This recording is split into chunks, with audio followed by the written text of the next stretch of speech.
This is Mindanao, a place where the dream for a better life is lived by peoples. Decades of sporadic conflict had resulted to substantial disparities in basic education indicators. Slow economic growth and the uncertainty and isolation brought about by the conflict make investment in education less attractive. Lower enrollment probability and educational attainment are associated with belonging to a poorer household, having parents with a lower level of education, and belonging to a larger family. Mindanao has a young population, with 59% of its people aged 0 to 29 years old. This situation of children and youth prompted ASEND to work with and for the children and young people in Mindanao. ASEND seeks to increase access to quality education and livelihood skills in areas most affected by conflict and poverty. The Alliance implements practical, culturally sensitive, and community-driven intervention that provide accreditation and equivalency opportunities for out-of-school children and youth. Improve English, science, and math instruction in public elementary schools and private madaris. Capacitate private madaris to implement the standard curriculum and provide skills training and productivity opportunities for out-of-school children and youth. The Alliance is led by the Save the Children in partnership with the Department of Education, the Pacific Resources for Education and Learning, Mindanao Business Council, and TESDA, which takes the lead in the skills training, assessment and certification, and enterprise development for out-of-school children and youth. We take the lead in community advocacy and mobilization, school improvement planning, alternative learning system, and madaris implementation and coordination. A complete set of ASEND Mindanao interventions are carried out in 4 main municipalities in 4 provinces: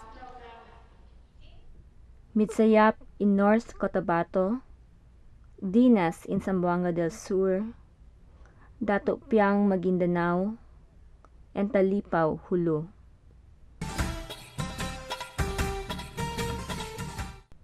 The alternative learning system component was expanded to 6 non-municipalities during the second year of ASEND. These are in Piquit and Alyosan in Cotabato, San Miguel in Zamboanga del Sur, Isulan and Columbio in Sultan Kudarat, and Datu Saudi Ampatuan in Maguindanao. The Assistance for the Comprehensive Educational Development of Mindanao, through a cooperative agreement with USAID, continues to implement programs to increase learning opportunities for basic and non-formal education among children and youth through a learner-centered, demand-driven community engagement in education improvement efforts. These program components will continue to be implemented in ASEND's regional focus municipalities of Midsayap, Datu Piang, Dinas, and Talipao.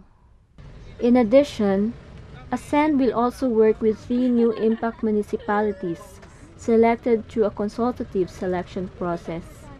These new municipalities are Datu Saudi Ampatuan in Maguindanao, Luok Sulu, and Lutayan Sultan Kudarat, while promoting the One Voice, One Face convergence strategy of equals to.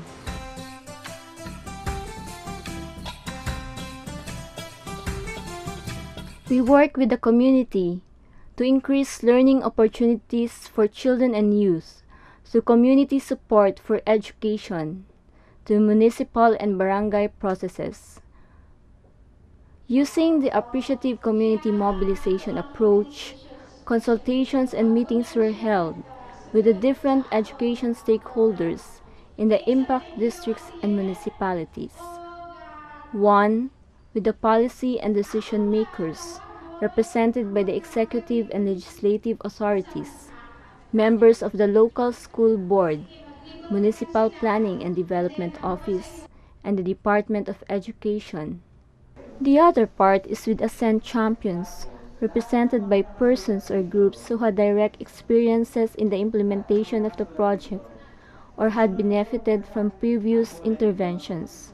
These are pupil leaders, teachers and school heads, out-of-school youth, instructional managers, barangay leaders, and parents.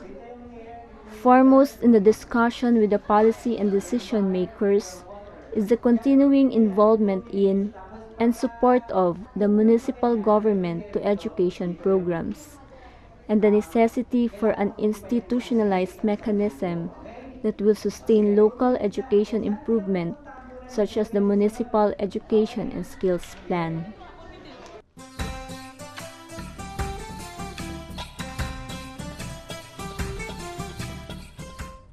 Sustaining assistance to pilot madaris. The Ascent project currently assists a total of 5 pilot madaris, 2 in Sulu and 3 in Cotabato. These schools also received project assistance during the first phase of the program.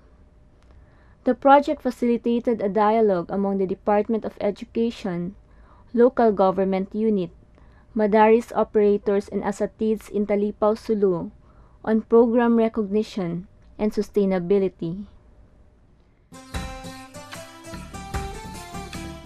Strengthening capacity for teaching English, science, and math through an integrated investigation approach.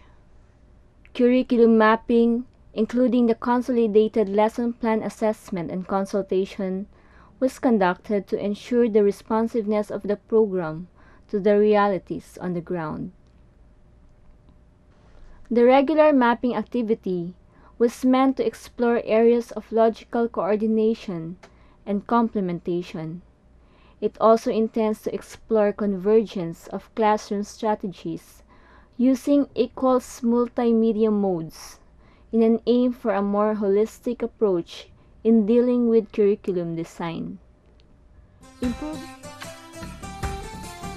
Improving relevance and training for out-of-school children and youth through livelihood skills development opportunities, particularly the STII component, or the skills training and industry immersion available to youth, enhance children and youth participation in ASCEND activities, and integrate relevant themes into ASCEND initiatives, particularly emergency preparedness and risk reduction activities for children.